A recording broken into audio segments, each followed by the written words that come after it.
Hey everybody, it is Chris Aiken from the Classic Metal Show and Aftershocks TV.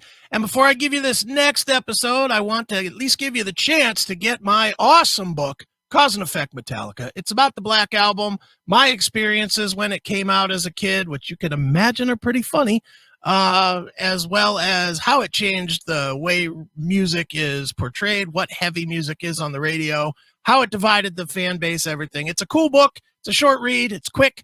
It's cheap. Get it over at chrisaikenbooks.com, chrisaikenbooks.com, or of course you can order it at Amazon. All right? Cool enough. Let's get to the episode that you came to see.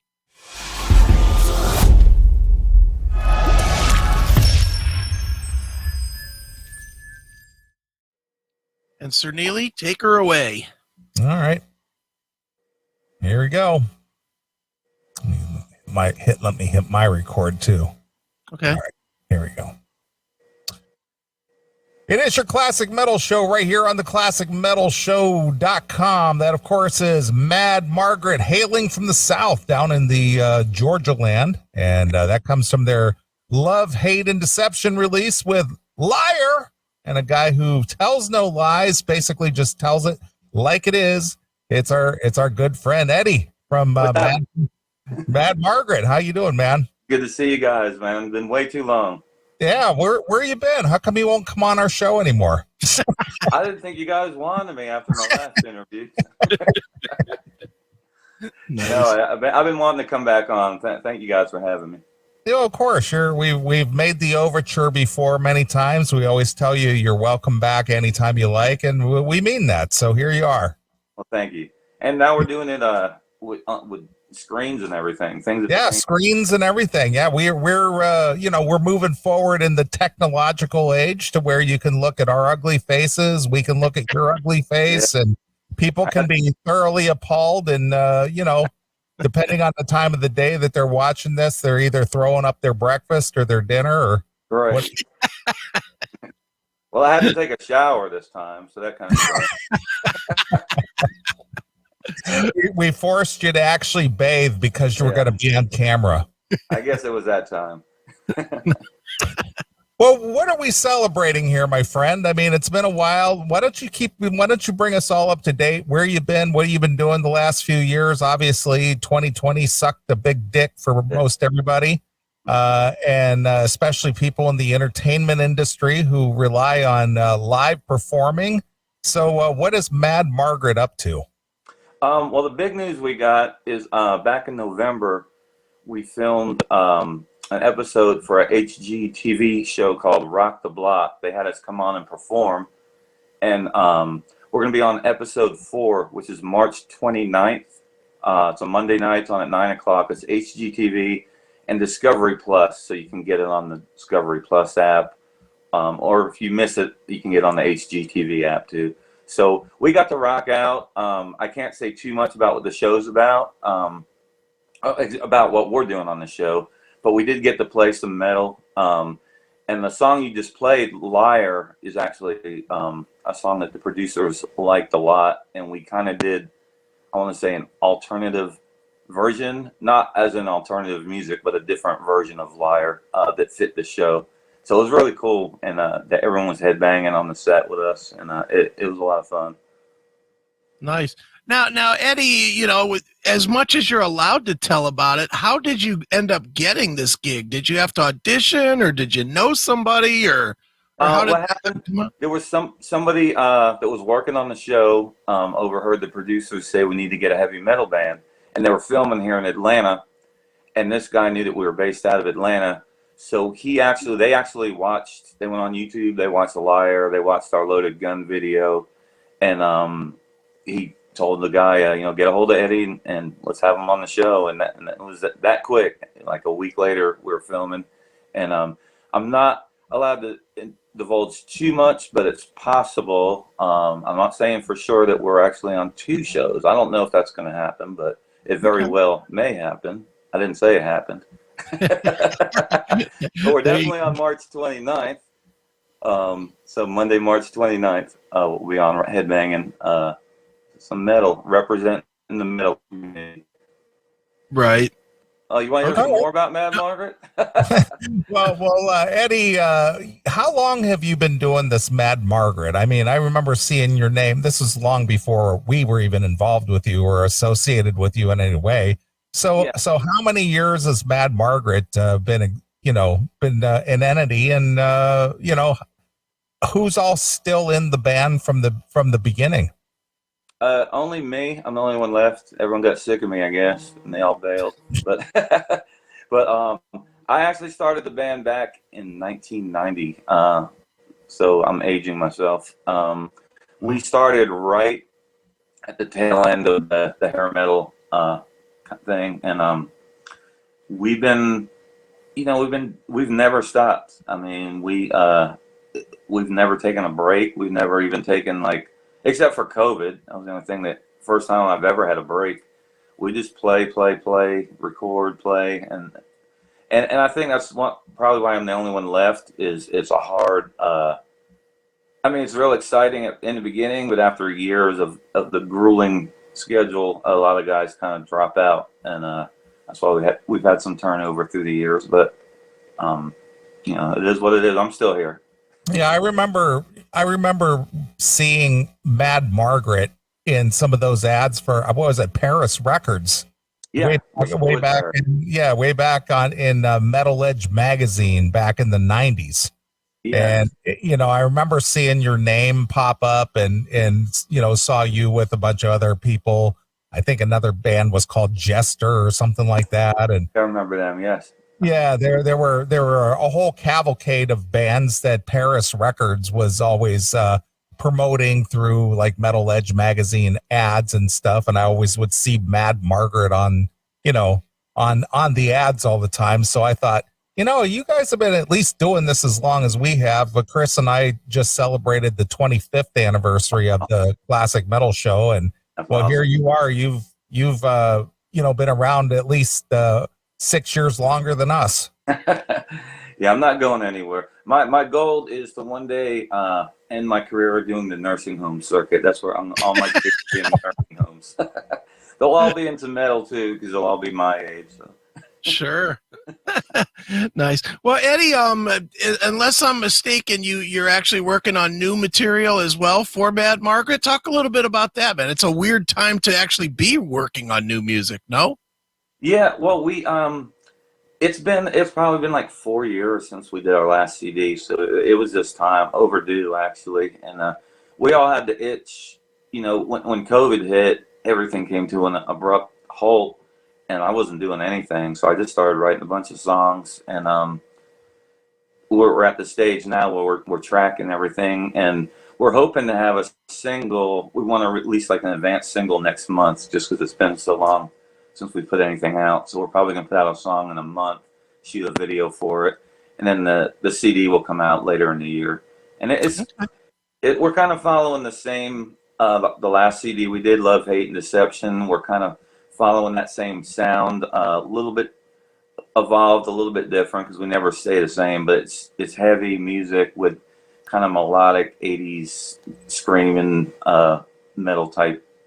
We don't do the Cookie Monster singing, and Sure. It's heavy music, but I'm more into Dio and Sebastian Bach and all those kind of guys that so that's how I write the lyrics and the melodies and everything.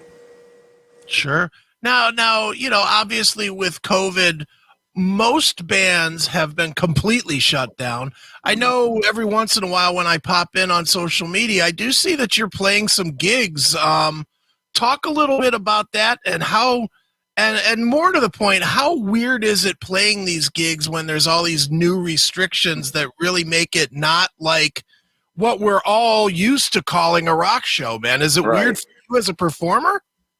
Well, I'm going to be honest with you, here in Georgia, I don't know what the deal is here, and I'm not like complaining, but they just don't care. Like, the clubs are packed.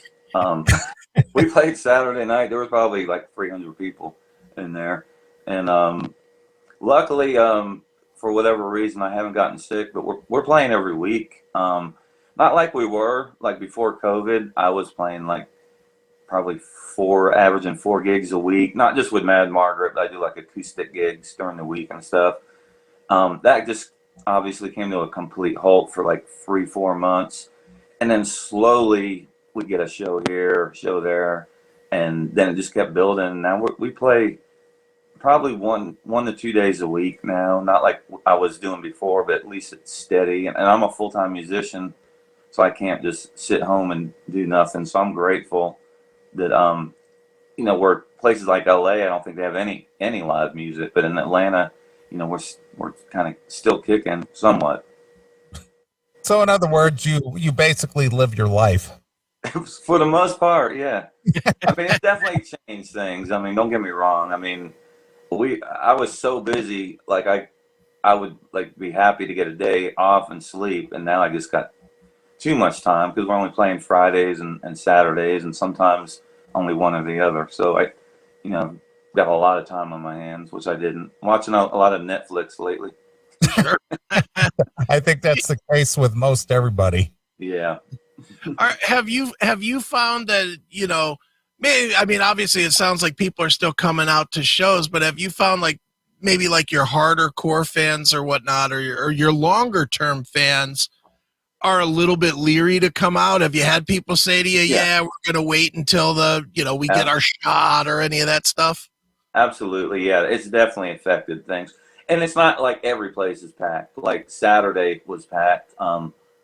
But, you know, we've had shows where there's been like 20 people there. You know, it's just up and down. But for the most part, surprisingly, we've had really good turnouts. And I don't know why Georgia gets away with it and other places don't. But a good thing for me, we live in Georgia. And we're not able to do any touring. We haven't done anything in a year and a half. It's just been in Atlanta where we've been playing. Well, you mentioned, you know, that you're working on new music and, you know, wanting to make a new CD and so on and so forth. Is the art of making a CD beneficial still for a band like a Mad Margritt? I mean, is it financially beneficial in any way, or is it still just a creative outlet? Or, you know, talk a little bit about why do you still make CDs in this day and age? Yeah, honestly, you can't make any money with your CDs, and it's kind of always been like that for bands unless you really get to like the mega Guns N' Roses status. Like even those bands that were signed, they had to pay back all that stuff that the labels fronted, and you had to sell a lot of records even back then to make money. So a band at our level, it's just you cannot count on that for money. We do it because we love to make music, we love to create, and we don't see a return on money. I mean, we make our money playing live shows, selling T-shirts, and the creating music and recording is just for the love of doing it. Well, how about the actual physical media, that being a CD case and all that other stuff is obviously probably where you would sell something like that is at the merch booth at a show or something, or yeah, because everyone downloads now. So we do sell CDs at shows, but it's not like we couldn't live just off the money we make off CDs. So it's just, if we sell a bunch of CDs at a show, that's just kind of like icing on the cake. I mean, we count on our you know, the actual show to make money.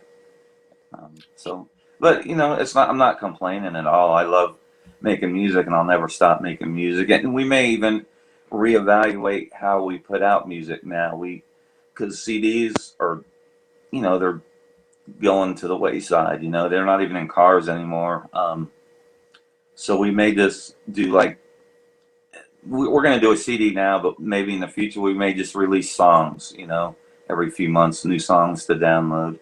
So it's trying to feel it out and see what works best. No doubt, man.